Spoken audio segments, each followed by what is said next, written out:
Hola, muy buenas tardes. Soy el maestro en genética Hipólito Aparicio González.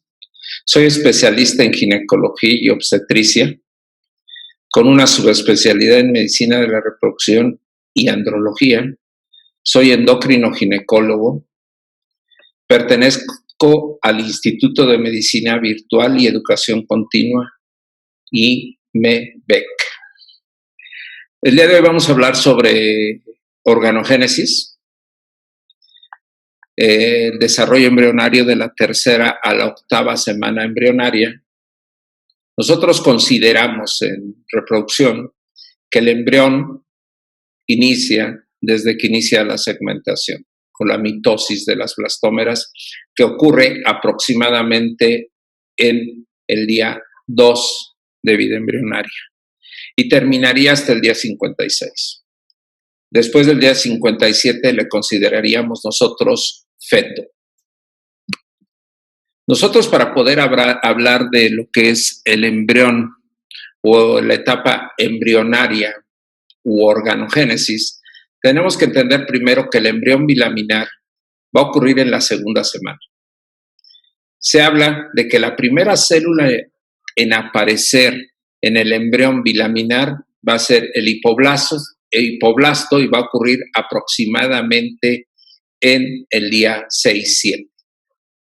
La segunda célula se llama epiblasto y va a aparecer entre el día 7 y 8, y aquí es bien importante porque las tres capas germinales se van a formar a partir del embrión de la parte del epiblasto. La única capa que se ha demostrado que se forma a partir del hipoblasto es lo que va a ser el endodermo del saco vitelino.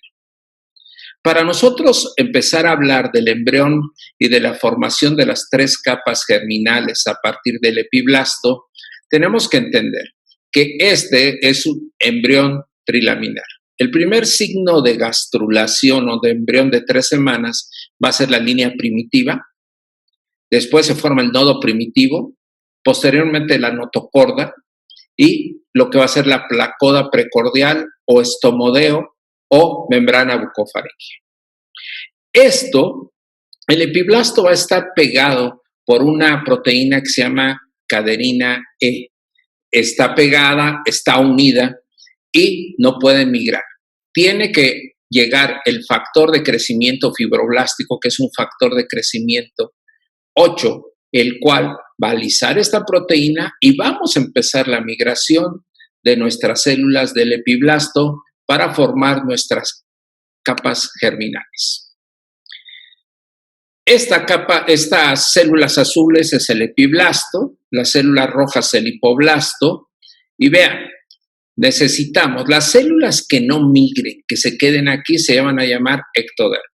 El ectodermo va a formar todo el sistema nervioso y se va a dividir en dos. El ectodermo superficial, que va a formar todo lo que son los 5 sentidos y parte del epidermis, y también otra parte que es el neuroectodermo. Este neuroectodermo se va a dividir en dos partes. Uno va a formar el tubo neural, que va a ser el encéfalo y la médula, y el otro que nos va a formar lo que va a ser la cresta neural, que es todo el sistema nervioso simpático, parasimpático, algunos ganglios e importantemente también algunos pares craneales. Entonces, las células que no migran se van a llamar ectodermo. Las células que migran se van a llamar endodermo. El endodermo va a formar y recubrir todo lo que son los aparatos de nuestro cuerpo, como aparato respiratorio, aparato digestivo, vejiga, parte de uretra. Y la última capa es el mesodermo. El mesodermo es la capa la cual las células del epiblasto van a desplazar las células del hipoblasto y van a llegar. Esto sería el mesodermo. El mesodermo lo vamos a dividir en 3. La primera va a ser el mesodermo paraxial, que va a formar todos los huesos, cartílagos, tejido conjuntivo, músculo, tendones, y el mesodermo intermedio, que yo a mis alumnos les menciono, que es de lo que vivimos los ginecobstetras, porque es el aparato urogenital. Por último, el mesodermo lateral va a estar formado a partir de, va a formar lo que son las paredes de todo lo que es del tórax, del abdomen. También nos va a formar, aparte de las paredes, los vasos sanguíneos y también parte del corazón. Cuando nos hablamos de ectodermo, tenemos que hablar de la formación del tubo neural. El tubo neural se forma en un día 16 y lo primero que va a aparecer es la placa neural. Esta placa neural va a estar formado por 3 estructuras: un pliegue neural que va a formar lo que va a ser todo el encéfalo y la médula, y las crestas neurales, que son 2. Todo inducido por lo que va a ser la notocorda. La notocorda no forma el sistema nervioso, induce el sistema nervioso. ¿Por qué lo induce? Porque vamos a tener esta proteína que se llama proteína morfogénica del hueso 4, la cual a altas concentraciones va a cavitar al embrión. Va a formar tórax, abdomen y va a poder hacer cavidades para que puedan entrar los órganos, imaginarse y desarrollarse. Pero en la parte posterior no podemos cavitar, porque si cavitamos tendríamos anencefalias, meningocele. Esta proteína morfogénica del hueso es vital en la parte ventral y en la parte dorsal es patológica. En un día 20 ya se llama surco neural y vean, crestas neuranas, lo que van a las crestas neurales, y aquí van a ser los pliegues neurales y esta es la notocorda. Vean ustedes cómo la proteína morfogénica del hueso 4 disminuye. ¿Por qué disminuye? Porque la notocorda está sintetizando 3 proteínas, noguín, cordín y folistatín, las cuales inhiben a la proteína morfogénica del hueso y hacen que se presente el cierre del tubo neural. Y el ácido fólico, recuerden que en la transcripción es suma importancia. ¿Por qué? Porque el ácido fólico va a producir el primer aminoácido que se llama metionina y de ahí se va a formar la noguina, cordina y folistatina. En un día 25-28, pues ya tengo cerrado mi tubo neural, mis crestas neurales ya tengo a los lados, mi epidermis junto con los melanocitos y vamos a tener también nuestra notocorda. Esto ya está cerrado, nuestro tubo neural, y esto va a ocurrir entre un día 25-28. Vean, es más gráfica esta diapositiva donde vemos en un día 16 los pliegues neurales, las crestas neurales, todavía es una placa neural, como la notocorda está produciendo noguina, cordina y folistatina. ¿Para qué las está produciendo? Para disminuir la concentración de proteína morfogénica del hueso y poder cerrar mi tubo neural.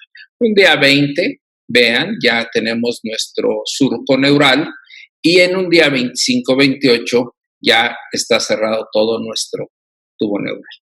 Aquí hablo de Sony-Heyshog. Sony-Heyshog es una barrera súper importante porque esta va a evitar que la proteína morfogénica del hueso tenga altas concentraciones dorsales y tengamos malformaciones del tubo neural. Vean, ya se cerró nuestro tubo neural, pero queda abierto en la parte superior y se va a llamar neurópodo anterior.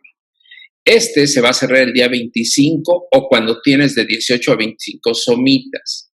¿Qué importancia tiene esto? Si esto se mantiene abierto por falta de cordina, noguina, folistatina o por ácido fólico que no esté tomando nuestra paciente, tendríamos anencefalia.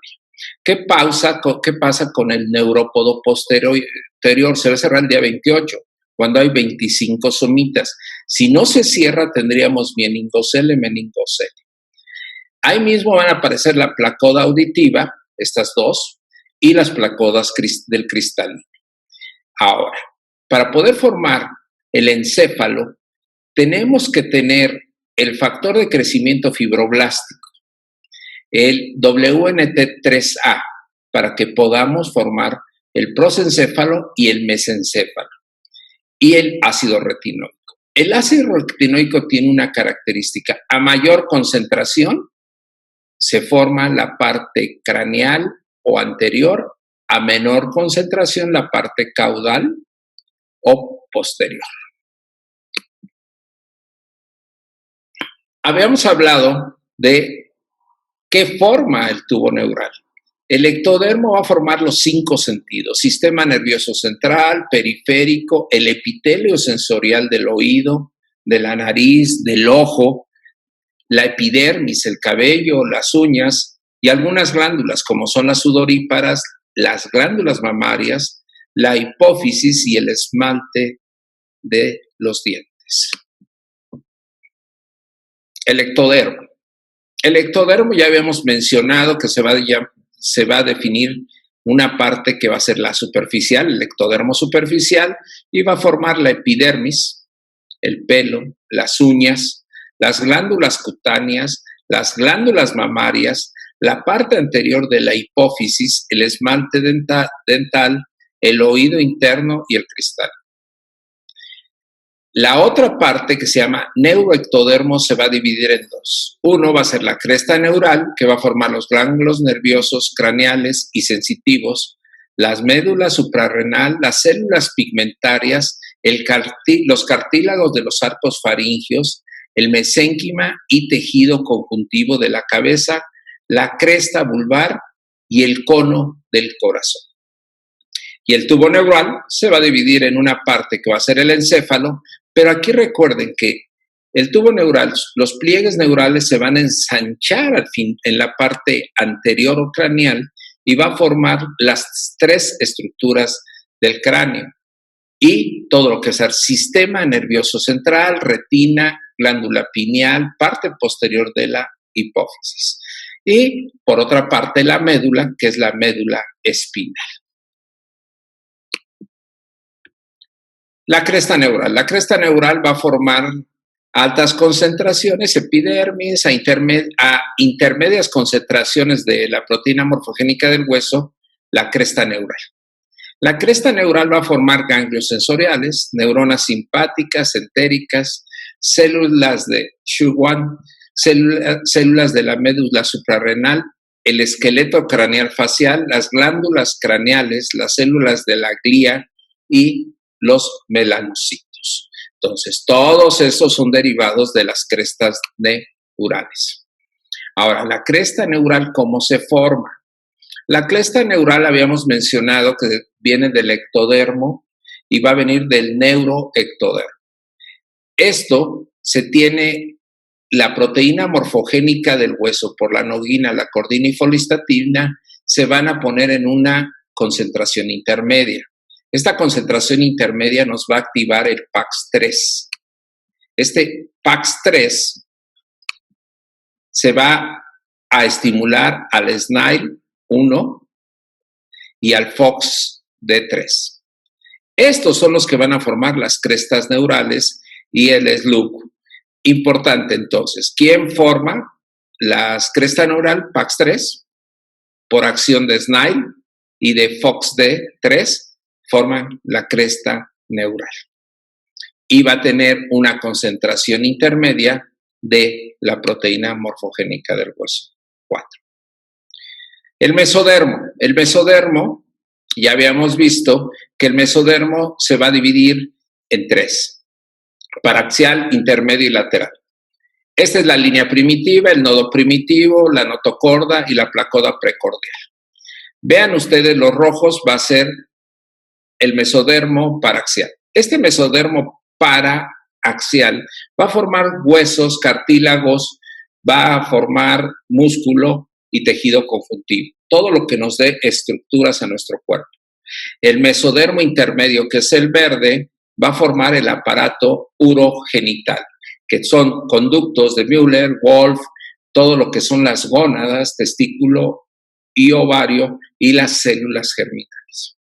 y el lateral nos va a formar paredes, importantemente todas las paredes, pero al mismo tiempo nos va a formar vasos sanguíneos y corazón. Entonces, eso es el origen del mesodermo. El mesodermo paraxial se va a dividir en somitómeros y neurómeros. Aquí, importante, va a formar el primer par, se forma en el día 20. Siempre es occipital. Se van a formar 3 pares por día. En el día 35 vamos a tener entre 42 y 44 pares de somitas. No podemos tener más. Para esto va a intervenir el Notch. Más adelante y en otras pláticas vamos a hablar que el Notch es una proteína la cual nos va a limitar la formación y la cantidad de células. Vamos a tener pares de somitas, 4 occipitales, 12 torácicas, 5 lumbares, 5 sacras y de 8 a 12 coxígenes. Van a desaparecer el primer par occipital y el quinto al séptimo par de las últimas coxígenes. ¿Qué quiere decir? Vamos a tener formados alrededor de 40 somitas. ¿Cómo se regulan las somitas? Yo les había dicho que primero va a intervenir Notch. Notch va a ser un reloj de segmentación.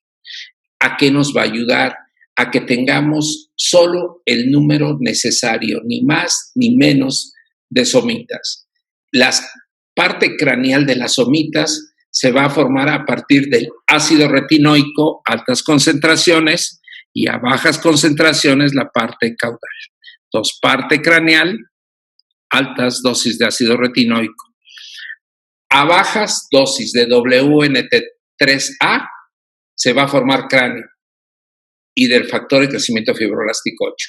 Y altas concentraciones se va a formar la parte caudal con WNT3 y factor de crecimiento fibroblástico 8. Esto nos va a formar estas somitas o presomitas, músculo esquelético, tronco, extremidades, dermis y tejido conjuntivo.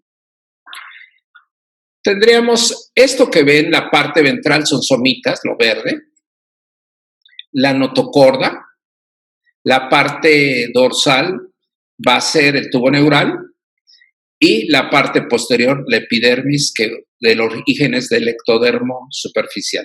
Pero a la mitad está la dermis, que se origina del mesodermo y es neurotrofinas. Entonces, si ven, aquí podemos tener las concentraciones y la formación de los diferentes órganos y sistemas. En esto que ven aquí es el tubo neural. Aquí tenemos Sonny Hayes-Hawk, que disminuye la proteína morfogénica del hueso 4. Esta es la notocorda que prosenoguina. Aquí va a estar el PAX1, que va a formar el esclerotoma. Esto es el esclerotoma. Y aquí en el centro vamos a tener el dermiomiotoma, que lo va a formar el PAX3. Tenemos otras 2 proteínas, que es la MIP5, que forma costillas y algunas otras, y MIO-D, que va a estar formando algunos otros órganos. Los esclerotomas van a formar vértebras, costillas, cartílagos de tendones, componentes óseos. Y las dermatomas, dermis, músculos de la espalda, músculos intercostales, músculos de las extremidades en su formación, que era lo que les mencionaba. Ahora, esto que ustedes ven es un embrión bilaminar, epiblasto, hipoblasto. Hipoblasto, la primera capa, epiblasto. Esto que ven aquí, cavidad amniótica, amnioblastos forman líquido amniótico. Esto es el saco vitelino. Estas 2, esta verde que ven aquí y esta otra verde que ven acá, se llama mesodermo extraembrionario. Alrededor está el citotrofoblasto, que es una capa regular mononuclear, y estos triángulos verdes sería el sincitotrofoblasto, donde se nos produce la gonadotropina coriónica a partir de la sexto, séptimo día embrionario, que son las pruebas positivas de embarazo. Pero vean, el mesodermo extraembrionario lo vamos a dividir en dos, que son estos dos verdes. La parte superior, a partir del disco embrionario hacia arriba, cavidad amniótica, citotrofoblasto, sin sitiotrofoblasto, va a formar el mesodermo somático. Este mesodermo somático se va a fusionar con el ectodermo y va a formar algo que se llama somatopleura. Esta somatopleura se va a fusionar con el mesodermo lateral y va a formar lo que va a ser el peritoneo parietal. Cuando abrimos en alguna cirugía, todo lo que va a estar en las paredes va a ser peritoneo parietal y el origen es mesodermo extraembrionario y va a ser mesodermo extraembrionario somático. La parte del mesodermo esplámnico, que va a ser todo lo que es el saco vitelino, toda esta parte que es el saco vitelino se fusiona con el ectodermo y va a formar la esplenopleura. Esta esplenopleura se va a fusionar con el mesodermo lateral y va a formar lo que es el peritoneo visceral.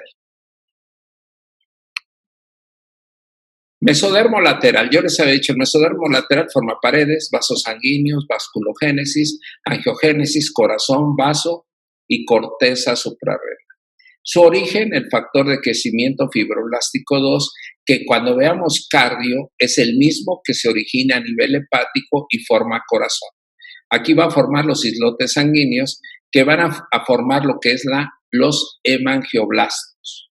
Estos hemangioblastos van a formar lo que son los hematocitos y vasos sanguíneos. Para que se puedan formar, necesitamos que el HOXB5 actúa a nivel del receptor FLK1, que es del factor de crecimiento del endotelio vascular, para poder formar hematocitos y vasos sanguíneos. Pero este factor de crecimiento del endotelio vascular también va a actuar a nivel de unos receptores que se llaman EPAG. Estos receptores van a formar arterias. El EPHRINB2 va a formar arterias. Las venas se forman a partir del EPHB4 y los linfáticos se forman a partir del PROX1. Entonces, con esto sabemos los orígenes de vasculares. El mesodermo intermedio se va a formar el aparato urogenital, que van a ser conductos de Müller, de Wolf, gónadas, ovario, testículo, células germinales. Es su función básica. Entonces, mesodermo intermedio, ya sabemos que aparato urogenital. Endodermo. El endodermo tiene una importancia, va a revestir todos los órganos internos, desde el aparato respiratorio, que se considera dentro del aparato digestivo primitivo, el aparato digestivo desde esófago, estómago, aparato intestino delgado, grueso, recto, hasta una porción, la porción media del ano, hasta la célula pectínea o la línea pectínea, y también casi toda la uretra. El intestino se dividirá en anterior, medio y posterior. Sabemos que el medio tiene una suma importancia porque crece en esta parte que es el saco vitelino. Este saco vitelino es donde se van a formar las células germinales, van a crecer los intestinos, se van a mover, pero importantemente va a tener una forma de nutrición. Esto es el saco vitelino. Su persistencia del saco vitelino patológico se va a llamar divertículo de Meckel, es muy conocido. El alantoides también desaparece, es un aparato respiratorio al inicio, después un reservorio urinario, y después va a cambiar el nombre y va a ser el llamado uraco, que es cuando operamos cirugías, encontramos el uraco y a veces lo cortamos y no pasa nada. Las membranas bucofaringias y la membrana cloacal se van a permanecer en la semana 4 y están formados de endodermo. Todos estos derivados son de suma importancia. El endodermo, acuérdense que son las células del epiblasto que migran al hipoblasto y van a formar todo lo que son las glándulas, páncreas, hígado y todo lo que va a recubrir intestinos, va a formar tiroides, va a formar amígdalas, timo, paratiroides. Entonces, todo lo que es endodermo. Mesodermo se va a dividir en 3, que va a ser el intermedio, que va a formar todo el aparato urogenital, gónadas, importantemente, va a formar conductos de Muehl, de Golgi e células germinales. El mesodermo lateral, paredes, y también habíamos mencionado que nos va a formar todo lo que va a ser corazón y vasos sanguíneos. El mesodermo paraxial, pues todo lo que va a ser todo hueso, cartílago, hueso, cartílagos, músculos, tejido conjuntivo. El ectodermo lo vamos a también dividir en dos, que es el superficial y el neuroectodermo. El neuroectodermo lo dividimos en dos, que también va a ser el tubo neural y lo que va a ser la cresta neural. Pues realmente la importancia del desarrollo de las capas germinales y de la organogénesis tiene un sistema molecular, el cual nos va a llevar y nos va a dar la importancia del desarrollo. Esto sería la plática, los espero que nos sigan y con nuestros temas actualmente serían embriología. Hasta luego.